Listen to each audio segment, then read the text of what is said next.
Bonjour, je m'appelle Laurent Abry, je suis ravi de faire votre connaissance par ce biais. Je suis originaire d'Annecy, j'ai suivi ensuite des formations en histoire, en archéologie, en histoire de l'art à Paris, où j'ai continué dans l'enseignement pendant environ 7 ans, toujours en histoire-géographie. Et puis progressivement, je me suis dirigé dans le tourisme en passant l'examen de conférencier national qui me permet actuellement de faire des voyages un petit peu partout en Europe. Je vous invite donc à partir à la découverte de cette destination très intéressante au niveau européen qu'est le Portugal, avec une histoire millénaire, depuis les Phéniciens en passant par les Grecs, les Romains, les Visigoths, les fameux Lusitaniens, bref, vous allez redécouvrir ou découvrir pour certains et certaines d'entre vous des lieux magiques, alors des lieux très connus, parfois un peu à l'image de cartes postales, comme Nazaré, magnifique petit port de pêcheurs, avec des lieux hautement spirituels tels que Fatima, et puis des destinations et des villes peut-être moins connues, mais non moins intéressantes, telles que Braga, justement, la grande cité universitaire, l'une des plus anciennes au niveau de l'Europe, sans oublier bien évidemment le clou du spectacle avec Lisbonne. Lisbonne qui nous permettra d'aller à la découverte, aussi bien des grandes découvertes, partir au-delà des océans avec Henri le Navigateur, de repartir sur toutes les destinations, que ce soit de Vasco de Gama, de Magellan, le Brésil bien évidemment, et l'art namban, un art souvent méconnu chez nous, mais qui mérite toute notre attention. Et c'est d'ailleurs à Lisbonne que vous verrez les plus beaux paravents japonais de cet art exceptionnel. Et comme on dit au Portugal, obrigado, et d'ailleurs c'est la même étymologie que aligato au Japon. Donc vous allez découvrir peut-être des choses souvent méconnues. Et puis en gastronomie, vous avez tous les quintas, tous ces grands restaurants dans lesquels on peut apprécier toute la gastronomie très riche et à la fois très particulière, en particulier le fameux bacalao, la morue, et bien évidemment vous avez autant de façons de faire la morue que de jours dans l'année. En tout cas, c'est ce que l'on dit.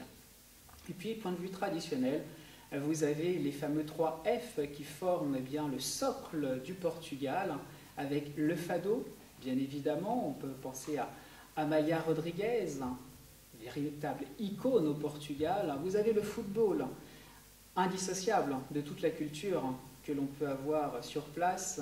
Et puis enfin, le 3e F, qui est l'autre grand socle, c'est Fatima. Fatima, un endroit très important au niveau spirituel, comme je vous l'ai dit, et surtout par rapport aux apparitions mariales. Alors il faut savoir qu'il y a également au Portugal énormément de populations d'origine d'Amérique latine. Vous avez donc un métissage, un brassage très important, ce qui donne cette richesse et cet exotisme à notre porte, à peine 1 heure de vol depuis Marseille, donc un lieu à découvrir en notre compagnie. Alors le Portugal, avec Lisbonne, qui sera notre cerise sur le gâteau, vous permettra d'apprécier toute l'ambiance. Nous irons dans le quartier de Belém, quartier emblématique où vous avez le monument des grandes découvertes, un monument certes assez austère de l'époque de Salazar, mais ô combien symbolique avec toutes les grandes découvertes qui lui sont associées. On verra également la tour de Belém. La tour de Belém, cette forteresse qui se trouve actuellement juste à quelques mètres de la rive et qui, à l'époque, était en plein milieu de l'estuaire du Tage. Et puis, à quelques mètres de là, se trouve l'un des joyaux de l'architecture, classé au patrimoine mondial de l'humanité par l'UNESCO, le célèbre monastère des Jéronymites, où vous découvrirez, et où nous aurons l'occasion d'en parler très longuement sur place, toute l'architecture qu'on appelle manuéline, du roi Manuel, emblématique du début du XVIe siècle. Et juste à côté, petite découverte gustative avec les fameuses pastéis de Belém, ces petits flancs que l'on sert relativement tièdes, avec un petit peu de cannelle et un petit peu de sucre. C'est un vrai régal après des visites bien chargées et riches en émotions. Ensuite, nous verrons la fameuse mer de paille, comme on appelle toute la zone du Tage au niveau de Lisbonne, le pont du 25 avril, le petit frère du pont de San Francisco, Et puis à quelques encablures, le plus grand pont d'Europe, voire l'un des plus longs au niveau mondial, le pont Vasco de Gama, qui n'a pas moins de 17 km de long. Juste à côté se trouve Expo 98, un endroit magnifique par la richesse de son architecture contemporaine, où vous avez le centre Vasco de Gama et des endroits vraiment très intéressants également à découvrir. Et puis dans le centre de Lisbonne, nous aurons l'occasion de voir tout le quartier vers la cathédrale, le fameux quartier où se réalisent toutes les cérémonies du fado, et avec un centre avec des places, un petit peu à l'image des places parisiennes, la place du Figuier, la place de Charles Ier, et où vous avez l'occasion également de parcourir une grande partie de la ville avec le tram, le fameux tram 28, qui est un véritable joyau au niveau technologique et au niveau des vues également qui s'offriront à nous. Et puis Lisbonne, eh bien, c'est toute l'histoire et toute la philosophie. On pourra évoquer ensemble Voltaire, Jean-Jacques Rousseau à propos du tristement célèbre tremblement de terre de 1755 qui a dévasté quand même plus de la moitié de la ville. Et c'est ensuite le marquis de Pombal qui va remettre sur d'aplomb tout le vieux quartier qu'on appelle la ville basse, Beixa en portugais. Et c'est un quartier en damier, à l'image des anciennes cités grecques, qui, cette fois-ci, nous permettra de découvrir une architecture un petit peu plus austère, mais en tout cas riche en détails et riche en anecdotes également.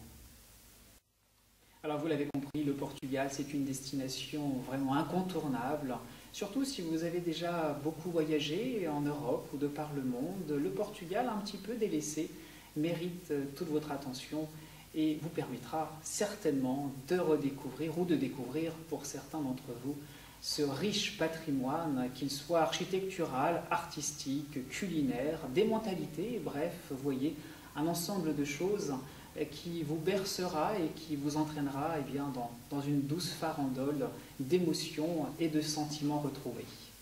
Obrigado.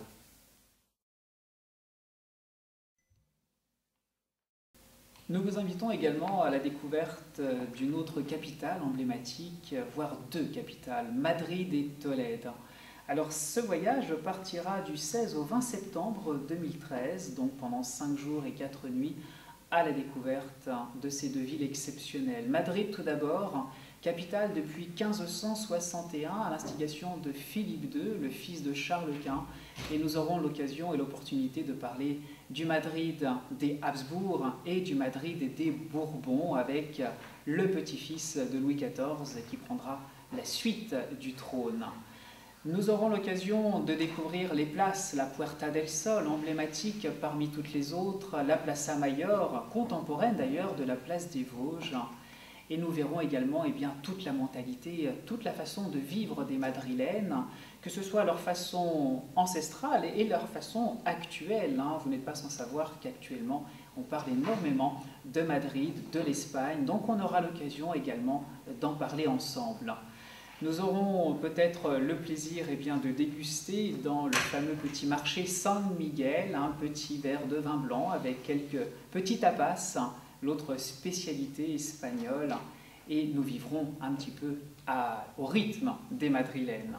Madrid également, c'est la culture, c'est le Palais Royal, bien évidemment. Ce n'est plus la résidence, comme vous le savez, de Juan Carlos, qui habite la Zarzuela, à quelques kilomètres au nord de Madrid, mais le Palais Royal offre véritablement toute l'architecture et tout le foisonnement du baroque et du classicisme en même temps, à l'instigation justement de Philippe V d'Espagne. Madrid, c'est également le Prado, l'un des plus riches et des plus importants musées au monde. Le Prado, c'est essentiellement l'œuvre de Velázquez, de Goya, qui va immortaliser le 2 mai 1808. Et vous avez la plus grande collection au monde de Jérôme Bosch, l'artiste préféré, encore une fois, de Philippe II. Philippe II qui est également l'instigateur de l'Escurial, qui là aussi se trouve à quelques kilomètres au nord.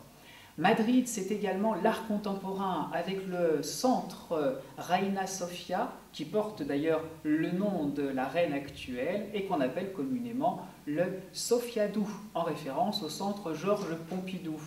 C'est à l'intérieur que je vous inviterai à la découverte du célèbre Guernica, ce plaidoyer contre la guerre, quelle qu'elle soit, où qu'elle se déroule, réalisé en 1937 par Picasso pour la fameuse exposition internationale de Paris. C'est également les œuvres de Dali, l'autre grand chef de file des surréalistes. Madrid, enfin, c'est la grande collection la plus importante au niveau mondial, d'après certains experts, de la fondation Thyssen-Bornemisza. Plus de 800 œuvres, parmi lesquelles Renoir, Monet, tous les grands chefs de file impressionnistes, mais également les primitifs italiens, avec Hugo von Bergeuse pour les Flamands. Vous avez également toute la peinture de Rubens, du Caravage, Carpaccio, bref, tous les plus grands maîtres que l'on puisse connaître au niveau européen, et des œuvres emblématiques de Edward Hopper, si vous aimez l'art américain du XXe siècle. Après Madrid, eh bien, nous irons dans l'autre capitale de l'Espagne, Tolède. Et oui, Tolède a été, avant Madrid, la plus ancienne capitale de la péninsule. Nous sommes à l'époque des Visigoths et elle aura d'ailleurs ce rang de capitale jusqu'en 1561. Tolède, c'est ses murailles, c'est évoquer l'histoire de Alphonse VI. Et Alphonse VI, moins connu que son compatriote, le Cid Campeador, celui qui va être immortalisé par Corneille et qui va être l'un des premiers gouverneurs de la ville de Tolède. Tolède, ça va être le quartier également juif, avec la synagogue du Transito, l'un des musées les plus importants pour la culture séfarade. C'est la grande synagogue de Santa Maria la Blanca. C'est également la grande église de Santa Tomé, c'est Saint Thomas, où vous pourrez admirer l'œuvre mondialement connue du Gréco, l'enterrement du comte d'Orgaz. Et le Gréco, eh bien, on aura l'occasion d'en reparler très longuement, car c'est sa ville d'adoption. Il est certes originaire de Crète, mais il a passé toute sa vie, pendant plus de 25 ans, dans la ville de Tolède. Donc vous allez découvrir une richesse patrimoniale. Et au niveau gastronomique, vous avez eh bien, les amandes, héritage évidemment de toute la civilisation andalouse, mauresque, musulmane, qui s'est très longtemps illustrée dans le sud de la péninsule. Madrid-Tolède, donc, c'est un véritable voyage à travers le temps, à travers son architecture, à travers son histoire riche. Et cette histoire est intimement liée au reste de l'Europe, avec les familles régnantes, avec l'influence artistique, avec l'influence également musulmane. Donc vous avez un véritable brassage, quel qu'il soit, et qui est très enrichissant et très intéressant à découvrir en 2012, pour bien comprendre justement le mode de vie actuel des Espagnols et des Madrilènes en particulier. Donc soyez les bienvenus dans cette destination haute en couleurs et si joyeuse pour la découverte de la péninsule ibérique.